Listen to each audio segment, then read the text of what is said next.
In a stunning turn in the Brendan Banfield double murder case, the husband accused of allegedly catfishing a man to his family home only to kill him and his wife, the judge has ruled that the recorded interview of his young daughter, who was apparently in the home at the time of the killings, cannot be used in court. Why would such a key piece of evidence be excluded? Well, today we're going to break down the ruling, its legal basis, and what all of this means for the case heading into trial. Welcome to Sidebar, presented by Law&Crime. I'm Jesse Weber. Hey everybody, real quick, this is another Law&Crime legal alert. If you received Depo-Provera birth control shots and were later diagnosed with a brain or spinal tumor called meningioma, you may be eligible for a lawsuit. That's right, Morgan & Morgan is investigating claims that patients weren't properly warned about this risk. It's free to check, just takes a few minutes, and you don't pay unless they win. So scan the QR code on screen, click the link below, or go to forthepeople.com/LCDepo to see if you qualify. We talk all the time about key witnesses in criminal cases, right? Are they credible? Are they reliable? Should they be allowed to testify? Should their recorded interviews come in? Well, here's a question for you. What happens when that key witness is a child? And what happens when a prosecution's murder case that may rely quite heavily or strongly on the account of that child, and now the judge says, no, that child's interview can't come in. The jury can't hear it. Well, that is what we want to focus on today in a follow-up to a story that we previously covered here on Sidebar. And I'm going to bring on an expert criminal defense attorney in a minute to try to understand this ruling from the judge and the consequences, because it may not make sense to you right off the bat why she did this. Because in the case of Brendan Banfield, who's charged with aggravated murder in connection with the February 2023 killings of his wife Christine and a man named Joseph Ryan out in Herndon, Virginia, you would think having an interview with Brendan and Christine's young daughter, who officials say was in the basement at the time of the killings, about what she thinks happened the day her mom died, that would be huge. That would be a huge piece of evidence, that pre-recorded interview. But the judge is not allowing it. The judge is not allowing her interview with a forensic examiner to come in. Why? That's what we're going to discuss. Now, first, let me briefly get you caught up to speed on this very twisted story. So, Brendan Banfield worked as an IRS criminal investigative agent. He joined the agency in 2009, had worked in the Criminal Investigations Division for 4 years. This is according to an agency spokesperson. February 24th, 2023, 37-year-old Christine was found in the family home with multiple stab wounds. And alongside her was 39-year-old Joseph, who was apparently shot to death. Joseph was pronounced dead at the scene. Christine died at the hospital. Now, Banfield apparently initially told dispatchers that Joseph broke into the family home, killed Christine, and that he shot him in self-defense. Actually, the family's 24-year-old au pair, Juliana Perez Magalhaes, confirmed she helped shoot Ryan too during this alleged attack. So talking about different weapons being used here. But after a 7-month investigation, Magalhaes was arrested and charged with second-degree murder and a firearms offense, and then the following year, a grand jury indicted Banfield on 4 counts of aggravated murder and a firearms offense for the killings. And authorities allege that the two were having an affair and hatched essentially a catfishing plan to kill Christine by luring Joseph, this random guy, through a sex website to the family home. Now, there's a little bit of a dispute about the catfishing element. We're going to get to that. But I want to get into all of this, including that Magalhaes pleaded guilty last year, okay? But I want to circle back to this question on why this young daughter, right, key witness, her forensic interview, which was recorded on the day of the killings, why that's not allowed into trial, why that's not allowed into evidence. And again, authorities say she was in the home when this all happened, in the basement. So according to WSA 9, the interview was conducted by Carla Claudio Silva, a senior forensic interviewer with Safe Spot Children's Advocacy Center at the Fairfax Police Department, lasted about 30 minutes. The prosecutor in this case, Deputy Commonwealth Attorney Eric Klingen, argued that this child is a victim of the killing. Okay, so this interview should come in. Quote, "It's an act of abuse against her by virtue of what her father did that morning." Defense attorney John F. Carroll argued Banfield never gave permission for his daughter to be interviewed. And the judge overseeing this case, Fairfax Circuit Court Chief Judge Penny Ascarati, who, by the way, many of you may remember as the judge that oversaw the Johnny Depp Amber Heard case, okay, sided with the defense, ruled the interview can't come in. Why? Let's talk about it. So I am joined on set by somebody you might recognize when we were doing all of our Diddy coverage and our live shows. Nationally recognized criminal defense attorney William Korman is with us. William, good to see you. Thanks for taking the time. It's a pleasure. First time here on Sidebar, on the set. Really appreciate it. Okay, why didn't the judge allow this interview to come in? There's a very specific Virginia statute that indicates that if a child is going to be interviewed, regardless of the context within which they are interviewed, that a parent or a guardian has to give permission. So it's important to remember the timing of all this. When the police first interviewed the child in this particular case, they had no idea what was going on, and the father never gave permission for the child to be interviewed. So the judge is really construing the statute very, very strictly, to the letter, it seems. But here's the thing. Banfield's also facing child abuse and felony child abuse cruelty charges. Isn't this child a victim? Doesn't this child's forensic interview have a right to be heard in this criminal case if he's facing those charges? Sure, in theory. However, the timing and the chronology of this is what matters, because that charge didn't come until way after the fact. As a matter of fact, Banfield's already charged with murder, and it almost seems as if the government is realizing later on down the road, we need to figure out a way to keep this interview in, and that's when they charge him with child abuse. So in other words, the judge is saying because she's not a direct victim of this heinous crime, that interview is not it's not relevant, it's prejudicial. What is it? Is it the idea of the way the child was interviewed, what the purpose of the interview was, that she wasn't being interviewed as a victim of a crime, but being interviewed as I'm not really sure. Again, it's a little confusing. Sure. So again, what I look at it this way. At the time the interview took place, nobody knew what was going on. And common sense would indicate that perhaps a parent or guardian should give police authorization to interview this child. I mean, again, at the time of the interview, the daughter was only 4 years old. So she was very, very, very young. No one knows what's going on. No one knows who's going to be charged with what. So the statute requires that a parent or guardian give authorization before the police go interview minors. I mean, we can imagine a slew of circumstances where we would really want that. We don't want police going into elementary school classrooms and interviewing young children without their parents or guardians knowing. Well, here's the thing, right? So I guess the idea is because the intent was to gather information about the criminal case, about the killings, as opposed to this child being a victim of child abuse, right? Because you can interview a child about child abuse. They're a victim of that kind of crime. I get it, right? Like there has to be a limit in terms of what that child is able to say to law enforcement without the parent's permission. At the same time, if you were talking about a man who's accused of killing this young girl's mother, how is she not a victim? Victim impact statements, criminal cases, victim impact statements. You're talking about people who are representing what the loss was like to them, but I feel like she's a victim. So again, I'm not disagreeing with you at all, but essentially what I'm saying is the statute is written very specifically and very directly, and that's really what we're dealing with here. And that's not in every state. Absolutely not. I mean, this is an, I don't want to say an unusual statute, but this seems to be a statute that the Virginia legislature passed. How much of a blow is this to the prosecution's case? Can she, this young daughter, still be called to the stand at trial and testify? So I think she can certainly still be called to the stand. And as far as how much of a blow is it to the government's case, I don't think we know what she said during the interview. So without that information, we really don't know. And again, this was a young girl. This was a 4-year-old child. So even if the statement were allowed in, I think that a great defense attorney could probably poke holes in that statement if it was something that was contrary to the interests of their client.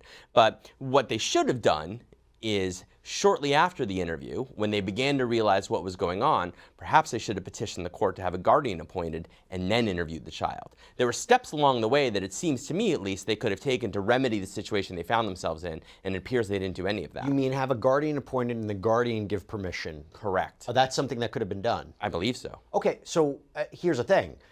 There would be a difference between a forensic interview conducted on the day of the killings, I mean witness recall, memory, versus testifying at a trial years later, right? That's the value of that forensic interview and why the prosecution wanted it in so bad.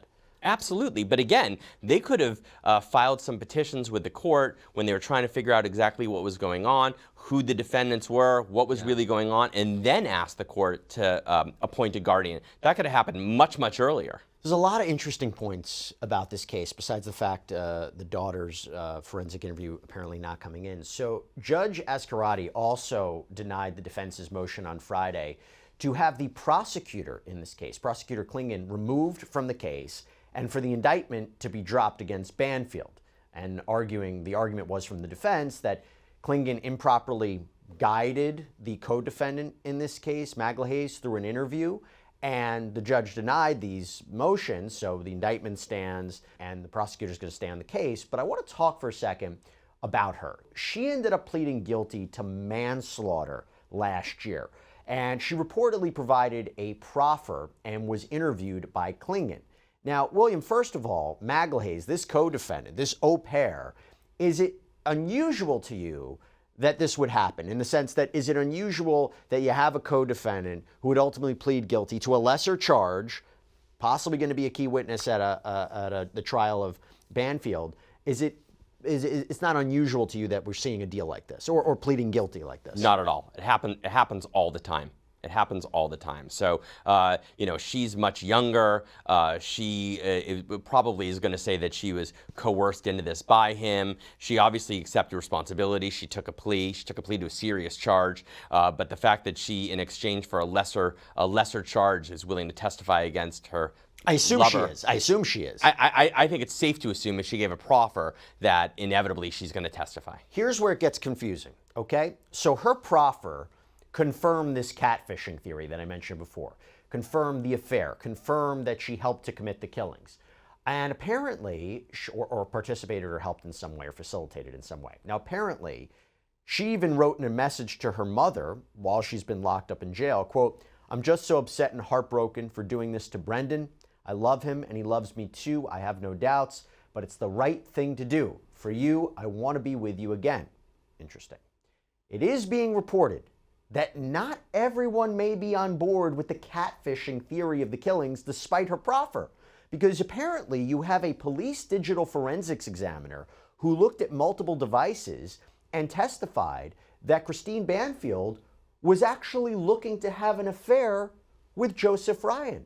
So there's a split on whether the messages that Joseph was receiving on this social networking platform, were they actually from Christine or were they from the defendant, Mr. Banfield? And according to ABC News, Deputy Chief Patrick Brush, who oversaw the Fairfax County PD's Major Crimes Bureau at the time, testified that this digital examiner would, quote, "never be doing another digital forensics case in your Major Crimes Bureau." Wow. Now, not surprisingly, Banfield's attorney has criticized the investigation in this case, saying investigators move forward with a catfishing theory maybe too quickly without really doing the proper corroboration or having the proper corroboration, claim that Brush resigned after his testimony. It's a fascinating case. What is going on? It's a fascinating case with so many twists and turns, it's almost hard to keep track of it all. But, again, what we have here is what a gift to the defense, right? We have a police officer, somebody who works for the police department, essentially validating the defense for the defendant. That happens so rarely, and not only that, as a result of, I don't want to use the term whistleblowing, but let's use it, as a result of coming out and saying, I don't agree with the rest of my department, he's then being told, or the chief is saying on the air, that this guy's never going to investigate another case again.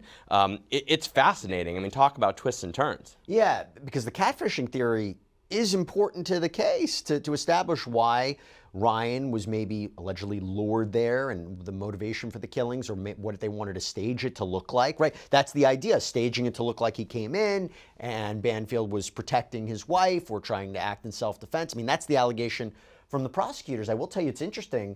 Fox 5 DC reported that Judge Ascarati has asked the prosecution and law enforcement to explain some of this, to explain why apparently detectives and investigators in the case have been transferred to other assignments as this case has moved forward. So she's entertaining this to a certain degree. Yeah, it has echoes of the Karen Reed case in Massachusetts, right? Where we have state troopers who are being called out for the actions that they took during the course of the case. It's the same sort of scenario. We have law enforcement who, quite frankly, are abusing their positions and are jumping around unlawfully and are damaging a defendant's right to a fair trial. I think it's absolutely correct for the judge to do that in this case, just like it was right for the judge to do it in the Karen Reed matter. Why not? Why wouldn't the judge say, okay, it's a little bit of a mess. Why not throw out the indictment? Why not remove Klingon? Did she just feel at that point that's too extreme of a remedy? I think dismissing a case is a pretty extreme remedy for this sort of misconduct. I don't think it goes that far. I think that, again, the judge is trying to get to the bottom of it, and perhaps heads will roll as a result of it. But I think dismissing the case overall goes too far. How important is it to establish who sent the message to Joe Ryan? In other words, how strong of a case do you think this is against Banfield? Because you have their apparent statements, what they made at the time. Joseph and Christine were killed, self-defense or not. Prosecutor Klingon seems to have the goods when it comes to the idea of the defendants having an affair. Said not only do you have her account, Maglahay's account of them having an affair, but he claims they traveled to New York City months prior to the killings, took romantic photos. So assuming they have travel records, a digital trail, her testimony. Is the case rises or falls with whether or not the prosecution can prove Banfield tried to lure Ryan to that house? Well, who Ryan is and why Ryan is there is huge. I mean, that needs to be answered. I suppose you could cleverly craft a way around it if for some reason we don't find out who the cat or whether or not there was catfishing and who started that. But that's really what this case is all about. So who sent those messages, who got Ryan to come to the house is very important. Again, I think that it is possible to weave a tale in between the two, but if we find out that Banfield is the one who set up this whole catfishing scheme, case is over. Let me ask you this. If the judge says, listen, this is something that I'm not going to dismiss the case. The prosecution can move forward with their theory of catfishing. They have to prove it to a jury.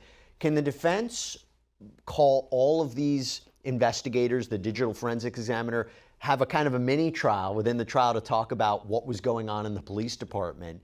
You mentioned Karen Reed. Is that something the defense would be permitted to do to strike at the credibility of this investigation? To an extent, I'm sure they can. I mean, again, they're going to want to call that digital forensics investigator. That's going to be their key witness. Here is somebody who worked for the police department who is basically confirming our theory of everything. And then from there, and what happened when you told your colleagues about your theory? Well, I was shunted aside and told I'd never work in this field again. All that would come out. Our understanding is when it comes to Maglahay's, who again is probably going to be a key witness at the trial, faces up to 10 years on the manslaughter charge. Correct me if I'm wrong, but I think that's what we saw. Believes she's set to be sentenced in December. What could she be looking at? Well, again, I think that if the sentence is up to 10 years, she did participate in a brutal killing.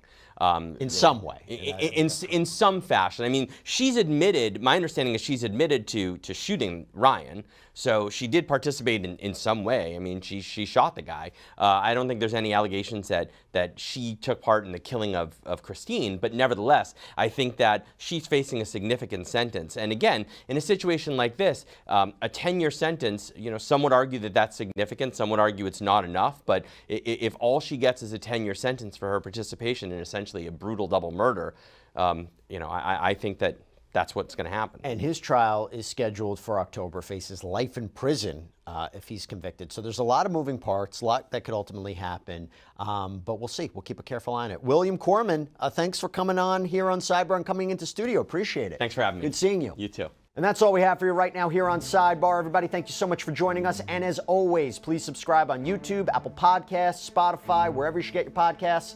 I'm Jesse Weber. I'll speak to you next time.